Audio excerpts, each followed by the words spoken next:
জয় রাধা মাধব। কেমন আছেন সবাই? সত্যি রান্নাঘরে সবাইকে স্বাগত জানাই। চলে এসেছি আজকের একটি নতুন রেসিপি নিয়ে। তো ঘরে যদি অল্প কয়েকটা পটল থাকে তাহলে বানিয়ে নিন এই রেসিপি। তো এখানে 5টা পটলকে ছাড়িয়ে ছোট ছোট করে বানিয়ে নিয়েছি 4টে শুকনো লঙ্কা আর একটুখানি আদা। তো এটাকে আমরা মিক্সিতে পেস্ট করে নেব।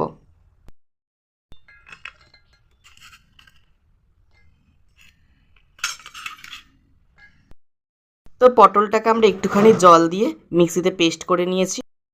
তো কড়ার মধ্যে আমরা তেল দিয়ে দিয়েছি, তেলটা গরম হয়ে গেছে। এবার দিয়ে দেব কালো জিরে ফোড়নে।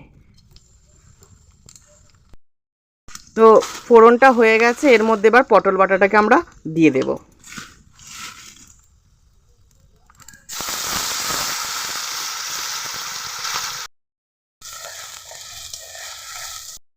দিয়ে দেবো পরিমাণ মতো লবণ। দিয়ে দিচ্ছি 1 চিমটি পরিমাণ হলুদ, অল্প একটু চিনি।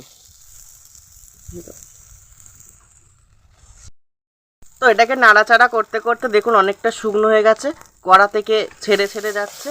তো এটা আমাদের কমপ্লিট হয়ে গেছে। তো এটাকে এবার আমরা তুলে নেব। দেখতে পাচ্ছেন কেমন হয়েছে। তো এইভাবে আপনারাও একবার বাড়িতে বানাবেন। তো দেখলেন তো বন্ধুরা, আমরা কত সহজেই পটল ভর্তা করে ফেললাম। তো আপনারাও এইভাবে বাড়িতে একবার বানান, বাড়িতে বানিয়ে টেস্ট করে দেখবেন কেমন হয়েছে। তো কেমন হয়েছে আমাকে কমেন্টে জানাবেন। আর ভিডিওটা যদি ভালো লেগে থাকে তাহলে একটি লাইক করে শেয়ার করে আমার পাশে থাকবেন বন্ধুরা। রাধে রাধে, হরে কৃষ্ণ।